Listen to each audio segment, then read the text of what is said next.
मस्तक होतो। या भागाचे दैवत संत रुपलाल महाराज पत्रकारितेचे जनक बाळशास्त्री जांभेकर यांना वंदन करतो। आजच्या या कार्यक्रमाला प्रमुख पाहुणे उपस्थित आपले उपविभागीय पोलीस अधिकारी ठाकरे साहेब, आपले येथील ठाणेदार सन्माननीय बोंडे साहेब, सूर्यकांती दामेदार, माजी जिल्हा सदस्य मनोहररावजी मुरकुटे, जयसिंगजी ठाकूर, ज्येष्ठ पत्रकार शिवदासजी मते, विलासभाऊ दामेदार, आमच्या केंद्रीय कार्यकारिणीचे सन्माननीय अरुणभाऊ कुलते, बाबारावजी खडसे, सागर सवळे, डॉक्टर राहुल अहिर, ओमप्रकाश कुराळे, आपल्या अखिल भारतीय ग्रामीण पत्रकार संघाचे जिल्हाध्यक्ष सुधाकरराव टिपरे, आपल्या येथील सन्माननीय पत्रकार रहमानबाई मुन्नाबाई, सर्व अशोकरावजी पिंजरकर, गजानन भाऊ तांदुळकर, उषाताई पानसरे, आज या ठिकाणी सर्व या भागातील पत्रकार उपस्थित आहे। आज पत्रकारिता आनंद दिवस 6 जानेवारी पत्रकार दिन।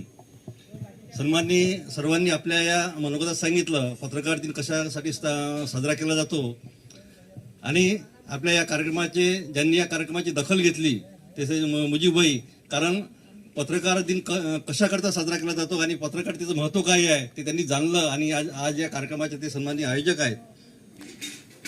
आपण पाहता की आपण या समाजमनामध्ये सर्व कार्यकर्ता, मागचा जो कार्यकाळ होता त्यावेळेस लोकमान्य टिळकांनी स्वातंत्र्य मिळवण्यासाठी पत्रकारिता केली होती, परंतु आपल्याला या लोकशाही जिवंत ठेवण्यासाठी आपल्याला पत्रकारिता करावी लागते।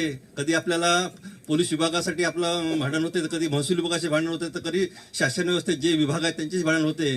परंतु या ठिकाणी आपण पोलीस आणि पत्रकार हे मित्रत्वाचं नातं आपण जपलं आणि सन्माननीय साहेब या ठिकाणी हजर आहेत। ते एक चांगला दिवस आहे आणि आपण ते नातं असंच ते कायम ठेवावं, कारण पोलीस आणि पत्रकार हे मित्र आहेत आणि मित्रत्वाचं नातं हे आपलं कायम असलंच पाहिजे, कारण त्यांच्या माध्यमातून आपल्याला समोर चालायचं आहे आणि ज्या काही समाजात घटना होतात त्या घटना उघडकीस आणणं, त्यांच्यापर्यंत नेणं आणि ते तपासाच्या माध्यमातून ते सर्व त्यावर ते निरीक्षण करून त्यावर जे काही समजा नियम असतात त्या दृष्टीने ते कारवाई करतात आणि समाजाला हे सर्व काही माहीत नसते, म्हणून ते आपल्याला ते कार्य मित्र म्हणून आपल्याला ते कार्य करावं लागते। अखिल भारतीय ग्रामीण पत्रकार संघ जवळपास 30 वर्षापासून स्थापन झालेला आहे आणि अगोदर हा पत्रकार संघ जिल्हापुरता, त्यानंतर महाराष्ट्रापुरता, आज अखिल भारतीय ग्रामीण पत्रकार संघ हा पूर्ण देशामध्ये आहे, प्रत्येक राज्यामध्ये, प्रत्येक जिल्ह्यामध्ये, प्रत्येक गावामध्ये कार्यरत आहे। आपल्या या संघाच्या माध्यमातून अनेक आपण सामाजिक उपक्रम सुद्धा राबवतो। आपल्या अनेक पत्रकार म्हणजे अखिल भारतीय पत्रकार संघ म्हणजे नुसतं सर्व पत्रकारच नाही, तर आपल्या या पत्रकार संघाअंतर्गत आपण सामाजिक उपक्रम सुद्धा राबवतो। अनेक आपल्या सामाजिक शाखा सुद्धा आहेत, सामाजिक महिला मंच आहेत, सामाजिक वकील, डॉक्टर, इंजिनियर ते सुद्धा आहेत। कारण पत्रकार संघामध्ये काहींचा समज असेल का अखिल भारतीय पत्रकार संघामध्ये सर्व पत्रकार आहेत, परंतु अखिल भारतीय पत्रकार संघ पत्रकारांनी स्थापन केलेला पत्रकार संघ आहे, परंतु जे चांगलं कार्य करतात, सामाजिक कार्य करतात, जे चांगले उपक्रम राबवतात अशांना सुद्धा आपण या पत्रकार संघामध्ये स्थान देत आहोत। आपण सुद्धा त्या दृष्टीने कार्य चालू ठेवावं आणि या तुमच्या भागामध्ये या गेल्या वर्षभरात आपले सुधाकरराव टिपरे, रहमानबाई मुन्नाबाई यांनी चांगलं कार्य केलं। या पत्रकारितेच्या माध्यमातून मी सांगू इच्छितो की आताच काही दिवसापूर्वी माझी सुधाकररावशी चर्चा झाली की त्यांना जिल्हाध्यक्षावरून राज्याच्या कार्यकारिणीमध्ये घ्यायचं आहे, त्या दृष्टीने मी त्यांच्याशी बोललो, परंतु मला म्हणे माझे सर्व जे मित्रपरिवार आहेत त्यांना मला विचारावं लागेल। म्हटलं आज पत्रकार दिनी आपण तसा उल्लेख करू आणि त्या दृष्टीने आपण ते तयार ठेवावे, कारण आपलं जे चांगलं कार्य करतात त्यांना आपण वरच्या बॉडीमध्ये घेतो आणि आपल्याला या ठिकाणी दुसरं समजा आपल्याला ते जबाबदारी द्यावं लागेल, त्या दृष्टीने तुम्ही तशी चर्चा करावी आणि आजच्या या पत्रकार दिनी आपल्याला पुढचे जिल्हाध्यक्ष कोण करायचे, काय करायचे ते सुद्धा आपण सर्वांनी ठरवावं, कारण हा पत्रकार संघ आपल्याला जसं महाराष्ट्र आहे, आपल्या मध्य प्रदेशमध्ये सुद्धा आहे, गुजरातमध्ये सुद्धा आहे, राजस्थानमध्ये सुद्धा आहे आणि येत्या काही दिवसात आपल्याला दिल्लीला सुद्धा आपलं एक ऑफिस उघडणार आहे।